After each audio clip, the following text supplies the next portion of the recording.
Good morning दोस्तों। आधुनिक भारत के इतिहास में अभी हम लोग पढ़ रहे हैं यूरोपीय कंपनियों का आगमन। और यूरोपीय कंपनियों की बात की जाए तो कौन कौन सी यूरोपीय कंपनियां थी जो भारत में आई और व्यापार की और भारत को गुलाम बनाया। तो 5 यूरोपीय कंपनियों के बारे में हम लोग पढ़ते हैं आधुनिक इतिहास में, और वह कंपनी कौन कौन थी।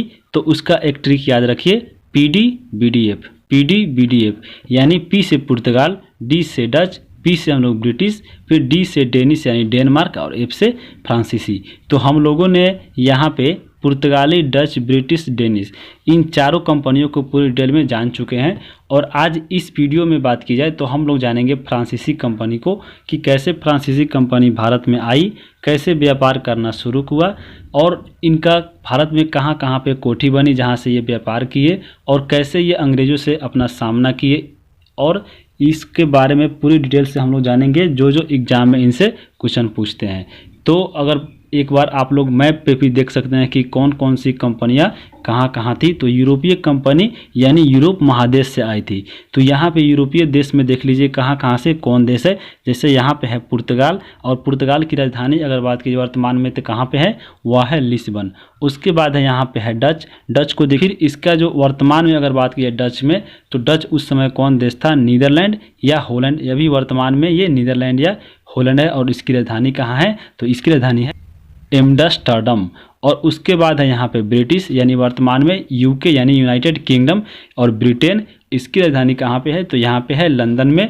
उसके बाद है यहाँ पे डेनिश यानी डेनमार्क, और डेनमार्क की अभी राजधानी कहाँ पे है, तो उसका है कोपनहेगन। उसके बाद यहाँ पे है फ्रांसीसी यानी फ्रांस, और फ्रांस की राजधानी अगर बात की जाए तो वह कहाँ पे है, पेरिस में। तो ये यूरोपीय कंपनी थी जो भारत में आई थी। तो सबसे पहले चलिए हम लोग चलते हैं फ्रांसीसी को थोड़ा सा ओवरव्यू पहले जानते हैं, उसके बाद इसके बारे में पूरे डिटेल से हम लोग कहानी के माध्यम से जानेंगे। तो सबसे पहले फ्रांसीसी की बात की जाए तो इसका आगमन कब हुआ था, तो ये ब्रिटिश के बाद आए थे। और ये 5वीं यूरोपीय कंपनी थी जो ये भारत में व्यापार करने आई थी। और ये भारत में आई कब थी, तो ये 1664 में ये कंपनी आई थी भारत में व्यापार करने। और इस कंपनी का नाम क्या था, तो इस कंपनी का नाम था कंपनी इंड ओरिएंटल। और इसकी स्थापना हुई थी 1664 में। इसके बारे में हम लोग आगे डिटेल से जानेंगे। और जब ये कंपनी भारत में आई थी तो उस समय भारत के शासक कौन थे, तो वह थे औरंगजेब। और कंपनी की स्थापना जब हुई थी फ्रांस में, तो फ्रांस के उस समय राजा कौन थे, तो उनका नाम था लुई 14वां। तो ये थी इनकी एकमात्र ओवरव्यू जानकारी। चलते हैं हम लोग आगे, और आगे हम एक तरफ फ्रांस और भारत को कंपैरिजन करते हुए पूरे डिटेल में इसको कहानी के माध्यम से समझते हैं। तो तत्कालीन फ्रांस एवं भारत यानी उस समय जो फ्रांस और भारत की बात की जाए, तो यहाँ पे अगर बात की जाए फ्रांस की, तो फ्रांस में उस समय राजा कौन थे जब ये कंपनियां भारत में अपने व्यापार करने आई, तो उस समय फ्रांस के राजा थे लुई 14वां। और लुई 14वां यहाँ पे फ्रांस में थे। जबकि भारत में अगर बात की जाए तो भारत में उस समय शासक थे यानी राजा थे औरंगजेब यानी मुगल वंश के ये राजा थे। तो इन दोनों के समय हम लोग आपको मिला लीजिए कि यहाँ कौन सा ये समय था। उसके बाद बात की जाए ये कंपनी कैसे भारत में आई, इस कंपनी ने कैसे स्थापना की, तो इनका एक शासक था यानी फ्रांस के राजा थे। जो फ्रांस के राजा का एक मंत्री था जिनका नाम था कोलबर्ट। कोलबर्ट गए अपने राजा के पास यानी लुई 14वां के पास, और जाके बोले कि हमारे जितने भी पड़ोसी देश है यानी जो पुर्तगाल, डच, डेनमार्क ये सब है, ये जाकर भारत में अच्छी आमदनी कर रहे हैं, अच्छा व्यवसाय कर रहे हैं, अपने देश को विकसित कर रहे हैं। तो क्यों ना हम भी एक कंपनी की स्थापना करें और फिर भारत चले व्यापार हेतु। तो राजा ने इनकी आज्ञा मान ली और इनको अनुमति दे दी कि हाँ ठीक है एक कंपनी बनाई जाए। तो राजा के द्वारा एक कंपनी बनाई गई 1664 में। और उस कंपनी का नाम क्या दिया गया, तो उस कंपनी का एक नाम दिया गया और उस कंपनी का नाम था कंपनी द इंड ओरिएंटल। और जब ये कंपनी बन गई तो इनको जाना था व्यापार पे। तो ये 1664 से लेकर 1667 तक बात की जाए तो ये थोड़ा मोड़ा छोटा मोटा व्यापार करने गई थी भारत में। लेकिन जब ये उद्देश्य जब इनका हो गया कि हाँ हमको व्यापार करना है, तो ये 1667 में कंपनी की स्थापना करने गई थी। तो सबसे पहले बार यहाँ से ही शुरू होती है कि ये 1667 में भारत में गई थी अपनी कंपनी को स्थापित करने। यानी 1667 में जो फ्रांसीसी कंपनी थी वो भारत में आई अपने कंपनी को स्थापित करने। तो ये किसके नेतृत्व में आई, इसके मुख्य नेता कौन थे जो इस कंपनी को लेके आई थी, तो वह थे फ्रांसिस्को कैरो या फ्रैंको कैरे। ये दोनों व्यक्ति नहीं है, ये एक ही व्यक्ति के नाम है, आपको किसी किसी बुक में मिलने को अलग अलग मिल सकता है। तो यह कंपनी को लेकर आया भारत में और 1668 में अपनी पहली कोठी की स्थापना किया सूरत में। जब ये कंपनियां यहाँ पे सूरत में अपने कोठी की स्थापित कर ली तो सूरत में पहले से ही दो कंपनियां स्थापित थी, एक थी अंग्रेज की और दूसरा था डच का। तो ये दोनों के सामने एक जब नई कंपनियां वहाँ पे गई तो इसको बहुत सी चुनौती मिली, क्योंकि जब पहले से ही दो कंपनियां किसी चीज़ का है और अच्छा व्यापार कर रहा है तो वहाँ पे जाकर अपने कंपनियों को ग्रो करना बहुत ही कठिन बात है। और ये जब यहाँ पे कंपनी स्थापित कर ली तो पहले से जो दो कंपनियां थी इन दोनों को परेशान करने लगी, यानी अंग्रेज और डच यहाँ पे फ्रांसीसी कंपनी को परेशान करने लगी। तो इन्होंने सोचा कि हम दूसरे जगह चलते हैं, भारत में दूसरे जगह, वहाँ पे अपने व्यापार को शुरू करते हैं। तो ये कंपनियां सूरत से उठकर यहाँ पे चली गई मसूलीपट्टनम में, और मसूलीपट्टनम में अपनी ये दूसरी कोठी स्थापित की जो मसूलीपट्टनम में थी। तो ये कब की थी, तो 1669 में। याद है 1668 में पहली की थी सूरत में, फिर 1600 वहाँ पे जब नहीं चली तो 1669 में ये दूसरी कोठी खोली मसूलीपट्टनम में। तो ये वहाँ पे जब अपनी कोठी स्थापित कर ली तो यहाँ पे भी मसूलीपट्टनम में भी वही हाल हुआ जो इनको सूरत में हुआ था, क्योंकि मसूलीपट्टनम में भी दो कंपनियां स्थापित थी, एक अंग्रेज की और दूसरा डच की। फिर इनका मुकाबला वैसे ही हो गया यहाँ पे और इनकी कंपनियां यहाँ पे भी नहीं चली। तो फिर इन्होंने सोचा कि अब हम कहाँ पे जाए भारत में, तो इन लोगों ने सोचा कि यहाँ पे हम लोग को अंग्रेज और डच परेशान कर रहा है, तो हम लोग भारत में एक ऐसा जगह खोजे जहाँ पे इन दोनों की कंपनी नहीं हो और हम वहाँ पे आराम से अपने व्यापार को कर सके। तो इन्होंने एक जगह चुनी जिसका नाम था सेंट थोमे। तो इन्होंने किसी राजा महाराजा से मांगी नहीं, सीधे इस पे जाके कब्जा कर लिया। तो यहाँ पे जब कब्जा कर लिया सेंट थोमे पे, तो सेंट थोमे उस समय मद्रास के नज़दीक था और इसका जो अधिकार क्षेत्र आता था सेंट थोमे पर वह आता था गोलकुंडा का। तो गोलकुंडा को जब पता चला कि हाँ हमारे एक जगह है सेंट थोमे, वहाँ पे फ्रांसीसियों ने कब्जा कर लिया है, तो ये सोचा कि हम इससे कैसे इसको छीन ले। तो इससे अकेले नहीं होने वाला था ये, तो ये जाके मिला डच से। फिर जब डच से इसको मिल गया तो डच और गोलकुंडा इन दोनों ने फ्रांसीसियों पर अटैक कर दिया सेंट थोमे नामक जगह पर, जहाँ पे अपनी ये कोठी बनाने वाले थे। तो यहाँ से डचों ने और गोलकुंडा ने फ्रांसीसियों को हरा दिया और फिर अपनी जगह को वापस ले लिया। तो गोलकुंडा की मदद की थी किसने, तो यहाँ पे की थी डच ने। जब डच ने मदद की थी तो उसके बदले में कुछ तो देना था, तो इस गोलकुंडा ने इस सेंट थोमे को डचों को दे दिया। अब फिर सेंट थोमे पर अधिकार हो गया किसका, तो डच का।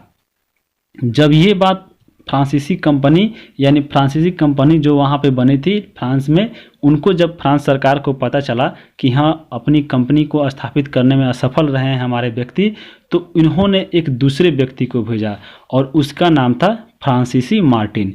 फ्रांसीसी मार्टिन को कंपनी का निदेशक नया बना दिया गया और बोले कि जाइए आप वहाँ से व्यापार करना शुरू कीजिए।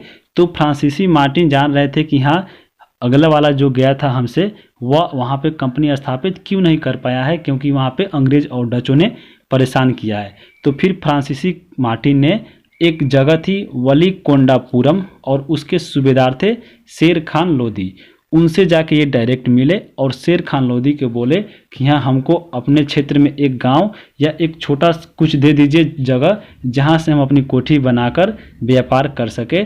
तो शेर खान लोदी ने इनकी बात मान ली और अपने क्षेत्र में एक गांव था उस गांव को दे दिया फ्रांसीसी मार्टिन को, और फ्रांसीसी मार्टिन ने 1673 में इसको एक गांव प्राप्त हो गया। और इसी एक गांव में जब इसको विकसित कर लिया, अपने कंपनियां बैठा ली और फिर व्यापार करना शुरू कर दिया, तो यह गांव एक अच्छा शहर बन गया और इस शहर का नाम फ्रांसीसी मार्टिन ने दे दिया, एक नाम रख दिया कि यह जगह आज से पांडिचेरी के नाम से जाना जाएगा। तो 1674 में फ्रांसीसी मार्टिन ने एक बस्ती को विकसित कर, यानी ये गांव इनको जो मिला था उसको विकसित करके एक जगह बसाई जिसका नाम रखा पांडिचेरी। तो पांडिचेरी को किसने बसाया था, तो फ्रांसीसी मार्टिन द्वारा इसको बसाया गया था और यह 1674 में बसाया गया था। याद रखिएगा, इम्पोर्टेंट है। और जब इन्होंने पांडिचेरी को स्थापित कर लिया तो वहाँ पे इनको एक किला बना लिया जिनका नाम रख दिया फोर्ट लुई, क्योंकि ये जान रहे थे यहाँ पे कि हाँ पहले से जो भी यहाँ पे जो कंपनियां अपनी स्थापित कर ली है, जैसे अंग्रेज और डच, इन्होंने अपनी एक किला बना ले रहे हैं ताकि इनको सुरक्षा मिल रहा है। क्योंकि जब यहाँ पे पांडिचेरी, आप मैप में देखिए, जैसे यहाँ पे पांडिचेरी पर अपनी एक जगह बना ली और यहाँ पे एक किला बना ली, तो इसके पीछे भी एक कारण था, क्योंकि उनके ऊपर एक जगह था मद्रास, और मद्रास में रहते थे अंग्रेज। अंग्रेजों की यहाँ पे भी एक किला थी जिनका नाम था सेंट जॉर्ज किला। और पांडिचेरी के नीचे की बात की है जहाँ पे थे पुलिकट, पुलिकट में उस समय निवास था डचों का, और डचों ने भी एक किला बना लिया था जिसका नाम गोल्ड्रिया किला था। और इसी गोल्ड्रिया किला से ही डचों ने स्वर्ण सिक्का यानी पैगोडा को जारी किया था। तो इन्होंने भी सोचा कि हाँ, हम भी यहाँ पे पांडिचेरी में भी एक किला बना लेते हैं, जिनका नाम रख दिया फोर्ट लुई। अब इनको यहाँ पे सुरक्षा मिलने लगी और ये इस कदर यहाँ पे विकसित हो गए कि भारत आज़ाद हो गया। तब ये पांडिचेरी को 1954 में छोड़ना पड़ा था, और वो भी भारत सरकार ने यहाँ पे एक ऑपरेशन चलाई थी, ऑपरेशन विजय, जिसके तहत पांडिचेरी को भारत का अभिन्न अंग बनाया गया था। तो यहाँ पे जब इतनी बातें हो गई, तो फिर यहाँ पे फ्रांसीसियों ने सोचा कि जब हम यहाँ पे अपनी कोठियाँ बना लिए तो चलते हैं भारत के फिर दूसरे जगह। तो उस समय जो सबसे समृद्ध राज्य था भारत में वह था बंगाल। तो इन्होंने सोचा कि चलते हैं हम बंगाल में, और बंगाल में अपनी एक कोठी स्थापित कर लेते हैं ताकि हम भी यहाँ पे अपने व्यापार को अच्छे से चला सके और ज़्यादा मुनाफा कमा सके। जब फ्रांसीसी ने पांडिचेरी में एक अपनी किला बना ली और उसके बाद ये सोचे कि हाँ, हम चलते हैं बंगाल, तो बंगाल जब गए तो बंगाल के उस समय सूबेदार थे जिनका नाम था शाइस्ता खां। शाइस्ता खां के पास जाकर ये 1674 में एक जगह मांगी कि हाँ, हमको एक जगह दीजिए ताकि हम अपनी कोठी यहाँ पे खोल सके। तो 1674 में इनको अनुमति भी मिल गई और इनको जगह दिया गया चंद्रनगर। चंद्रनगर मिल गया और बोले कि यहाँ पे जाके आप अपनी कोठी खोल सकते हैं। तो फिर 1690 और 92 में चंद्रनगर में भी फ्रांसीसियों ने अपने कोठी का निर्माण कर लिया। और उसके बाद 1701 में पांडिचेरी को सभी बस्ती का अपने मुख्यालय बना लिया, यानी जितना भी बस्ती जीता था भारत में उस सभी का एक मुख्यालय बना दिया, वो हो गया पांडिचेरी। तो यह पांडिचेरी जब मुख्यालय बन गया तो ये अंग्रेजों और डचों से देखा नहीं गया कि हाँ, एक मुख्यालय बना लिया है और यहीं से अपने सभी कार्यों को संचालन करता है। तो फिर डचों ने क्या किया, 1793 में पांडिचेरी पर हमला कर दिया। पांडिचेरी पर हमला करके ये अपने कब्जे में कर लिया, किसने, तो डचों ने। फिर इसके 5 साल बाद यानी 1798 में एक संधि हुई डच और फ्रांसीसियों के बीच में, और जिस संधि को बोला जाता है रिजविक की संधि। तो रिजविक की संधि किससे किसके बीच में हुई थी, डच और फ्रांसीसियों के बीच में। और इस संधि के तहत क्या हुआ, तो डचों ने जो पांडिचेरी को अपने कब्जे में किया था फिर से फ्रांसीसियों को लौटा दिया, और फिर फ्रांसीसी यहाँ से अपने व्यापार को शुरू कर दिए अपना करना। और उसके बाद ये अपने व्यापार को बहुत फैला लिया, चारों जगह फैलाते गए। फिर एक जगह आया विदेश, यानी भारत के बाहर भी अपनी एक कोठी बनाई, और वह बनाई थी 1721 में मॉरिशस पर, यहाँ पे कब्जा कर लिया। फिर उसके बाद बात कीजिए 1725 में, तो 1725 में जो उस समय का जो मालाबार तट था केरल के किनारे, वह पड़ता था माहे पर भी कब्जा कर लिया फ्रांसीसियों ने 1725 में। फिर 1739 में जो अभी वर्तमान में तमिलनाडु के किनारे कराईकाल है, कराईकाल पर भी कब्जा हो गया, किसका, तो फ्रांसीसियों का। तो जब फ्रांसीसी तेज़ी से भारत में कोठियाँ बनाना शुरू कर दी और अपने व्यापारों को शुरू करना कर दिया, तो फिर अंग्रेज़ों ने सोचा कि हाँ, अगर ये इतनी तेज़ी से करते चला गया युद्ध और कब्जा करते चला गया तो फिर ये हमसे ऊपर आके बढ़ जाएगा और ये हमारा नामो निशान मिटा देगा। तो फिर इसी को लेकर अंग्रेज़ों और फ्रांसीसियों के बीच में युद्ध शुरू हो गया, और ये 3 युद्ध लड़े गए जो इतिहास में बहुत इंपॉर्टेंट है, और इसको बोला गया कर्नाटक युद्ध, जो आंग्ल और फ्रांसीसियों के बीच में हुआ। इसको कर्नाटक युद्ध के नाम से भी बोला जाता है। तो हम जानेंगे कौन कौन से युद्ध लड़े गए, ये कब हुआ, इसका कारण क्या था, और ये किस संधि के तहत समाप्त हुआ, और इस युद्ध का परिणाम क्या निकला। तो चलते हैं हम पहले युद्ध की ओर। पहला युद्ध हुआ था कब, तो पहला युद्ध हुआ था 1746 से लेकर 1748 के बीच में। और जब ये 48 में युद्ध समाप्त हुआ, फिर इसके 1 साल बाद 1749 में फिर से युद्ध होना शुरू हो गया, और ये दूसरा युद्ध था। फिर ये समाप्त हुआ 1754 में, और 1754 के बाद फिर शुरू हो गया 1756 में, यानी ये फिर 2 सालों के बाद ये तीसरा युद्ध हो गया। तो 1 साल के बाद दूसरा युद्ध और 2 सालों के बाद तीसरा युद्ध शुरू हो गया और ये तीसरा जो युद्ध था ये आपके अंतिम युद्ध था और ये परिणामी युद्ध था। ये चला 7 वर्षों तक, इसलिए इसको सप्तवर्षीय युद्ध भी बोला जाता है। तो चलते हैं पहले युद्ध को और जानते हैं इसका कारण, संधि और परिणाम। तो आइए हम लोग देखते हैं पहले युद्ध के कारण को। तो पहला युद्ध का कारण है ऑस्ट्रिया का उत्तराधिकार युद्ध। ये ऑस्ट्रिया देश कहाँ से आ गया? अब तक हम लोगों ने पढ़ा था पुर्तगाल से लेकर डच, अंग्रेज, फ्रांस और पढ़े थे भारत। इसमें एक और देश आ गया ऑस्ट्रिया। ऑस्ट्रिया का उत्तराधिकार युद्ध कैसे हो गया? तो ये जो ऑस्ट्रिया था उस समय पड़ता था यूरोप महादेश में, और इस ऑस्ट्रिया देश का एक जो राजा था और उस राजा के पास पुत्र एक भी नहीं था, केवल एक इसकी डॉटर थी यानी एक पुत्री थी। और उस समय के परंपरा के अनुसार ऑस्ट्रिया को जब भी उत्तराधिकार बनता तो वह उसका पुत्र ही बनता, एक पुत्री नहीं बनती। इसी को लेकर जो यहाँ पे भारत में भी थे और वहाँ में भी जो देव देश थे, एक था अंग्रेज यानी ब्रिटेन और एक दूसरा जो था वहाँ पे फ्रांसीसी। इन दोनों ने क्या किया, युद्ध करना शुरू कर दिया। बोला कि मेरे देश का व्यक्ति बैठेगा वहाँ पे उत्तराधिकार बन के, और फ्रांस बोलने लगा कि मेरा देश का व्यक्ति बैठेगा। अब ये जो दो कंपनियां थी अंग्रेज और फ्रांस की, ये भारत में भी लेकर इस युद्ध को, इनके बीच में मतभेद होने लगा, मनमुटाव होने लगा। इसलिए ऑस्ट्रिया का उत्तराधिकार युद्ध बना, भारत में भी इसको लेकर युद्ध हुआ और इस संधि हुई, तभी जाके ये दोनों जाके शांत हुए थे। और उस संधि का नाम था एक्सला-शापेल संधि।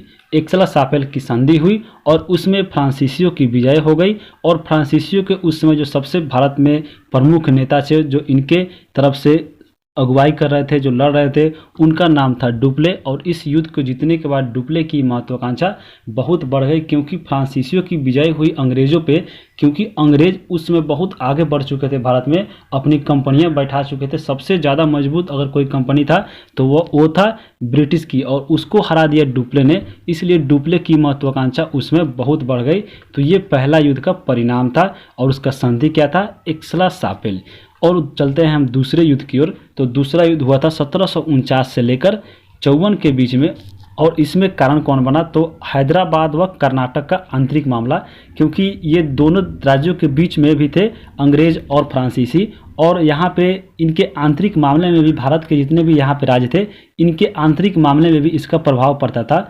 तो इसको लेकर भी दूसरा युद्ध हुआ और यह संधि हुई एक पांडिचेरी की संधि।